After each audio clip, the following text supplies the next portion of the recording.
Bonjour à toutes et à tous, bienvenue à Parlons-en, le podcast audio et vidéo de la rédaction d'Espace Social Européen. Cette semaine, pour m'accompagner, nous avons donné la parole à un directeur de caisse primaire d'assurance maladie. J'ai le plaisir d'accueillir Christian Collard, directeur de la caisse primaire des Hauts-de-Seine. Bonjour, monsieur le directeur. Bonjour. Bonjour. Vous allez bien? Ça va bien, oui. On résiste.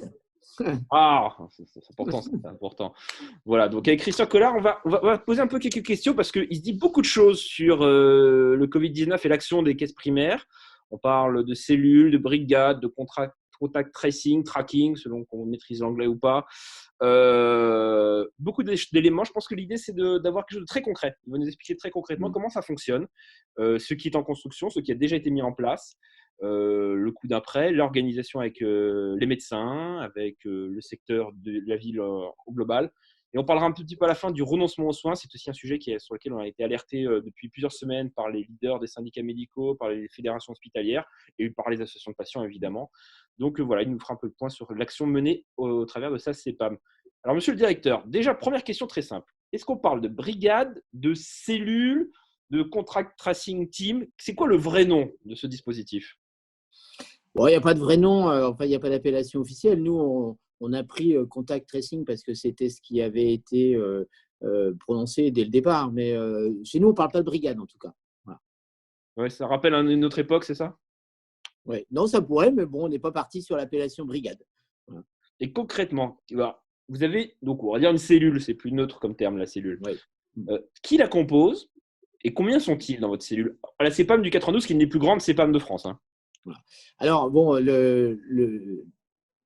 on a démarré en fait hier matin, donc aujourd'hui on est vraiment dans une phase de montée en charge. Toute la difficulté en fait de cette opération-là, c'est de savoir quelle va être la charge, hein, puisqu'on a bien compris, le but c'est de maintenir l'épidémie à un niveau, on va dire, acceptable. Et donc le rôle de l'assurance maladie et de ces cellules, c'est de pouvoir contacter toutes les personnes qui ont été en relation avec des patients contaminés pour pouvoir le plus rapidement possible les isoler, en tout cas leur demander de s'isoler et puis surtout d'aller se faire dépister.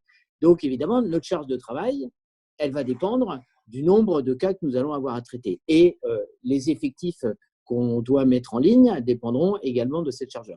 Donc aujourd'hui, on se base sur des estimations qui sont de l'ordre de 3 à 5 000 cas France entière. Donc, si on décline sur le département, on peut s'attendre peut-être à 100, 200, 300 cas par jour.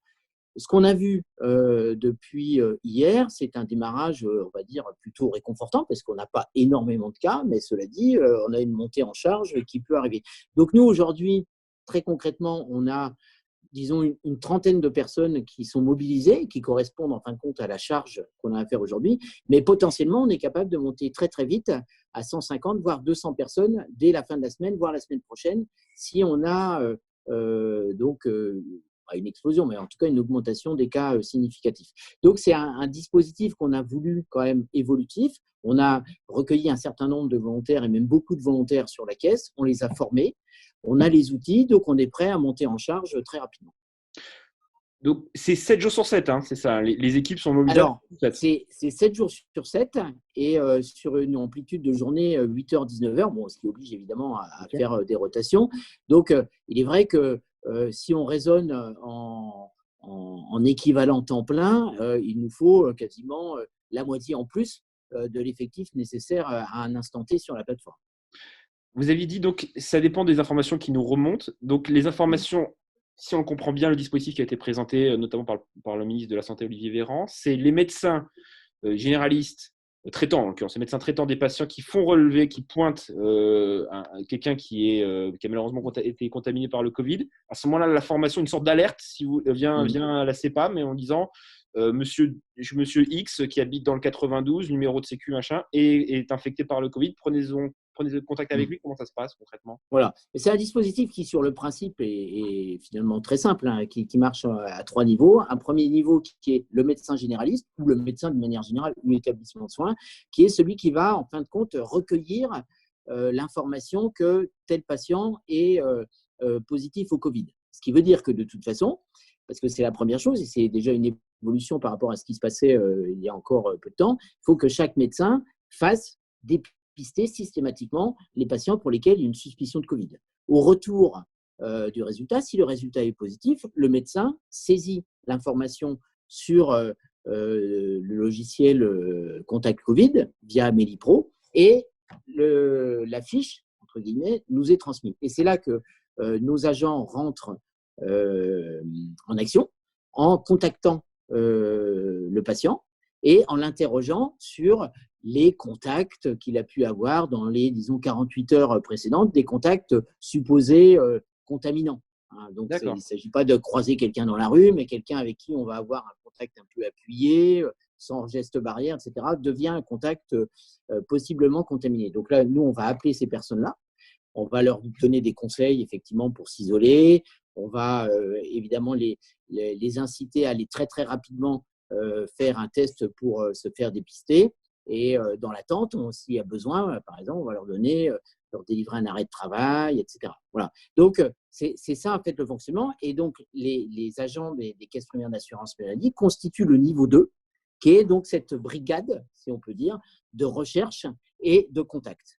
Et puis, ensuite, on a un niveau 3, le niveau 3 qui est l'ARS, qui là va prendre en charge ce qu'on appelle les cas cluster, c'est-à-dire à partir du moment où soit directement dès la détection, soit parce qu'on va, nous, assurance maladie, constater qu'il y a un certain nombre de cas qui remontent, qui viennent d'une structure identique, foyer de jeunes travailleurs, comme on a eu dans le 92, par exemple, il n'y a pas longtemps, ou un établissement sanitaire, eh bien là, on transmet immédiatement à l'ARS qui va déclencher une étude épidémiologique sur le secteur. Donc, par exemple, s'il y a un ou plusieurs cas qui vous parviennent issus d'un EHPAD, ça ne relève pas à ce moment de l'assurance maladie, mais de l'ARS. Là, effectivement, c'est l'ARS qui prend en charge immédiatement, qui va se rendre sur place et qui va prendre les mesures et qui va donc gérer la situation dans l'établissement. Ce qui n'empêche que par la suite, tous les cas contacts liés aux cas qui pourront être détectés dans la structure seront pris en charge par l'assurance maladie. D'accord. Vous parliez d'informations qui venaient de l'outil Track Covid, c'est ça Ce n'est pas Track Covid, c'est Covid Contact. Covid Contact, voilà. On va y arriver avec tous les systèmes d'information, les Contact logiciels. COVID. Et avant l'application Stop Covid, alors on va s'y perdre. Et c'est complémentaire, en fait. Oui, tout ça, c'est complémentaire. Donc, c'est-à-dire que le médecin a accès à cet outil depuis, j'imagine, son logiciel professionnel. Vous y avez accès. Par un Meli-Pro, tout à fait. D'accord. Question toute bête. Si vous avez un patient qui, par exemple, le médecin, c'est un scénario qui peut arriver. Je sais, à Espace Alpin, nous défendons le DMP contre vents et marées depuis longtemps. Si on a un patient qui est atteint pathologie chronique et autres, qui consulte un médecin qui n'est pas son médecin traitant, qui ne connaît pas ses antécédents forcément, et que vous avez cette information et que j'imagine l'assurance maladie peut voir à travers des données ici dans le DMP, que le patient, entre guillemets, a des complications potentielles. Comment ça se passe? Vous restez juste dans le cadre, on leur donne les conseils, vous restez isolé, ou à ce moment-là, vous pouvez enclencher une procédure peut-être un peu plus complexe et éventuellement qui relève de l'ARS? Alors, nous, sur nos plateformes, on gère la situation d'un point de vue, on va dire, strictement administratif. C'est-à-dire qu'on ne rentre pas dans le cadre du dossier. D'ailleurs, les cas qu'on va gérer ne sont pas forcément des assurés de la caisse primaire d'assurance maladie, ne sont pas forcément des gens du département, et ne sont pas forcément des assurés du régime général. Donc, nous, en fait, les seules informations dont on va avoir besoin, c'est évidemment l'identité de la personne et puis un point de contact, c'est-à-dire son téléphone, éventuellement son mail, etc. Donc ça, on va rechercher ces éléments-là si on n'a pas pu les avoir directement. Et puis, on va contacter la personne simplement pour lui donner ses recommandations. Nous, notre rôle à ce niveau-là s'arrête ici. C'est-à-dire, on ne fait pas de lien avec le dossier médical, d'ailleurs, auquel nous, agents administratifs, on n'a pas accès. Non, c'est ça. Voilà. Et après, on renvoie sur le médecin traitant. D'accord. Mais vous dites donc que ce n'est pas forcément les ressortissants de votre département que vous, entre guillemets, que vous suivez. Vous pouvez avoir quelqu'un du département limitrophe ou d'un autre endroit, c'est ça? Oui, c'est-à-dire que nous, ce qui va faire que la caisse, par exemple, la caisse de Nanterre va entrer en action sur ce qu'on appelle un patient zéro, c'est-à-dire un patient qui a été détecté positif, c'est parce qu'il aura été signalé par un médecin des Hauts-de-Seine. D'accord. Voilà. À partir de ce moment-là, nous, on va interroger ce patient on va rechercher avec lui c'est tous les contacts qu'il a pu avoir. Dans ces contacts, évidemment, il va y avoir des gens peut-être du 92, mais il va y avoir des gens de Paris et puis peut-être de province, etc. Donc, on ne va pas aller dans un système où on va renvoyer sur une autre caisse. On prend en charge immédiatement la totalité. D'accord. Juste une question, vous disiez que donc, ça a été lancé hier. Vous avez déjà quelques chiffres, quelques impressions. Alors, c'est très à chaud, c'est qu'une seule journée, hein, j'entends bien. Mais déjà un petit peu sur comment le dispositif, ça fonctionne bien, il est perfectible, les gens jouent le jeu. Vous avez déjà quelques petits Alors, échos. voilà, pour l'instant, donc hier, on a démarré la journée en fin de compte avec une dizaine de cas zéro et une trentaine ou 25 cas contacts. Donc, bon, c'était tout à fait abordable. Aujourd'hui, je n'ai pas les chiffres, mais on est à peu près une centaine de cas en tout avec les cas contacts. Donc, voilà, pour l'instant, ça fonctionne bien. Alors, est-ce que le système est perfectible? Évidemment, parce qu'on est loin d'avoir prévu tous les cas possibles. On fonctionne pour l'instant avec des gens qui ont été formés, qui sont volontaires et qui sont peut-être les gens les plus, dans nos effectifs, qui sont les plus à même de mener ces missions-là, puisqu'on a mobilisé les dames, on a mobilisé les conseillers assurance maladie, qui sont des gens qui sont habitués au contact, qui connaissent les problématiques des assurés sociaux. On a aussi voilà, on a aussi le service médical qui s'est mobilisé. Bon, donc pour l'instant, je dirais qu'on n'a pas de difficultés. Les difficultés qui vont apparaître probablement sont des difficultés liées à la relation avec la personne, parce qu'on peut imaginer, c'est assez facile à comprendre, que là, on est sorti du confinement depuis 4 jours.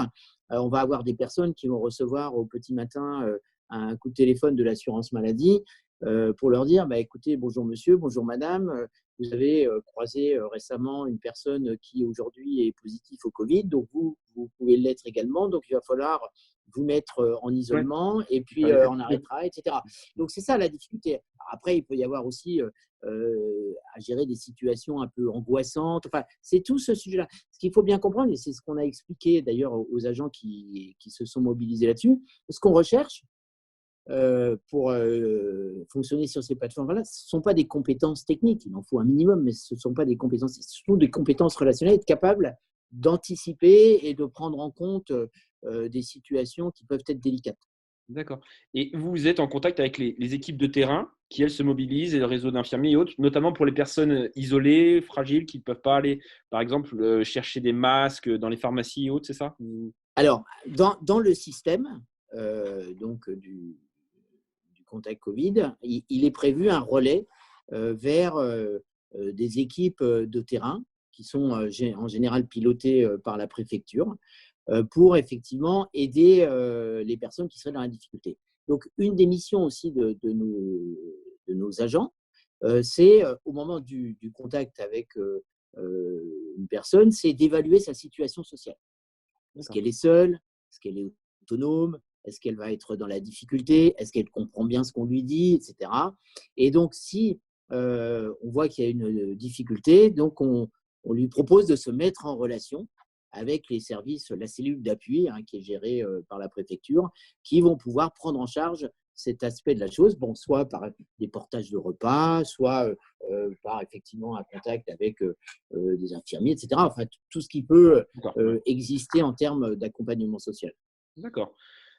Écoutez, c'est Christian, je crois que vous avez posé après toutes les bases. Je crois qu'on a un peu, pas pour l'instant de zone d'ombre, mais de toute façon, c'est qu'on l'a dit, c'est un dispositif très évolutif, ça peut changer, Absolument. ça peut évoluer, ça peut s'améliorer. Ça va gagner à s'améliorer forcément avec de manière empirique. Et on souhaite, malheureusement, mais bon, qu'il n'y ait pas une deuxième vague derrière. Mais comme vous l'avez dit, c'est vrai qu'il y a l'effet domino, et donc, sachant qu'on prend entre 3 à une semaine pour contracter le virus, c'est qu'il y a toujours ce décalage sur lequel vous allez devoir lutter. C'est extrêmement complexe. Voilà.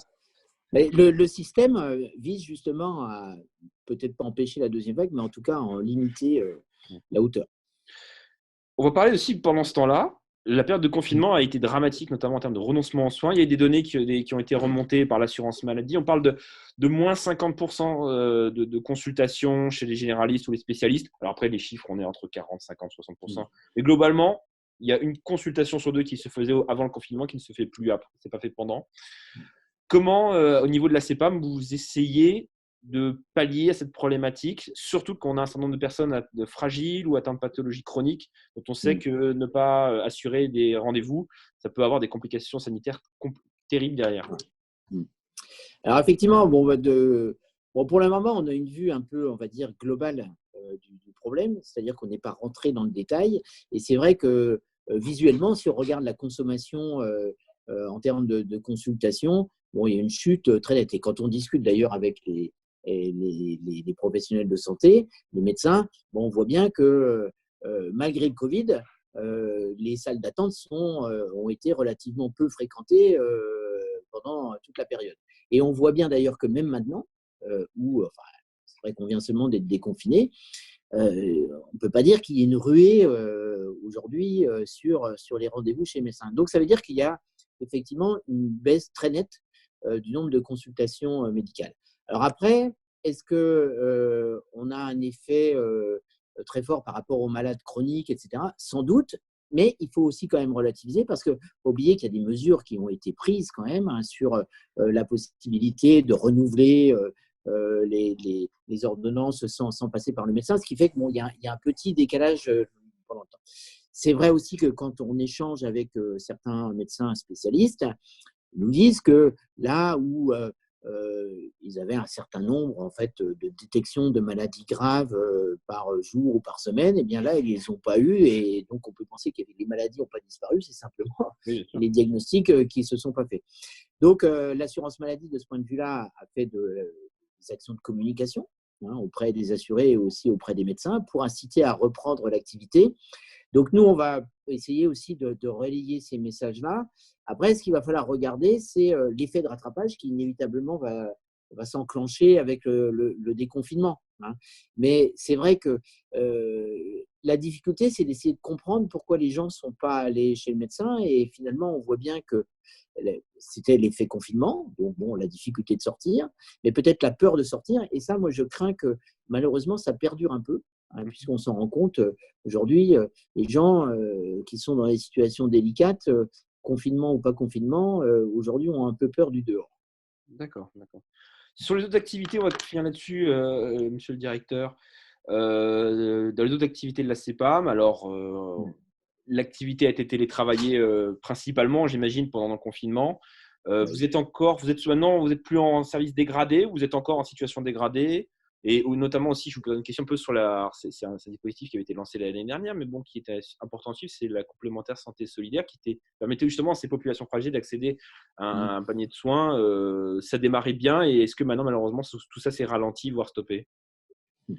Alors, si on reprend votre première question, alors, bon, on n'est plus en service dégradé, mais au bout du compte, on n'a jamais été tellement en service dégradé. C'est-à-dire, effectivement, tout au début de la crise, il a fallu s'organiser. Une caisse comme celle de Nanterre, on est passé de 100 télétravailleurs à 800. Bon, c'est énorme, surtout que on n'avait pas forcément le matériel pour ça. Enfin bon, il y a eu un moment d'adaptation assez fort. Mais on peut dire qu'assez rapidement, au bout de quelques semaines, on a trouvé un mode de fonctionnement qui est plutôt correct. Alors, c'est vrai que, par exemple, si on prend nos prestations, on était en difficulté, et on est toujours d'ailleurs sur les prestations en espèces, mais c'est moins, en fait, en raison d'une dégradation en fait, de notre activité qu'en fonction d'une surcharge. Puisqu'il ne faut pas oublier qu'un grand nombre d'arrêts de travail, notamment les arrêts dérogatoires, nous sont arrivés en plus des autres. Donc, en fait, c'est plus une augmentation de la charge de travail qu'une dégradation de notre activité. Donc là, aujourd'hui, on est en train de se stabiliser sur un mode télétravail, puisqu'en tout cas, au moins jusqu'à l'été et probablement jusqu'à après l'été, on va rester sur un mode de télétravail prépondérant, avec 600, 700, 800 personnes en télétravail.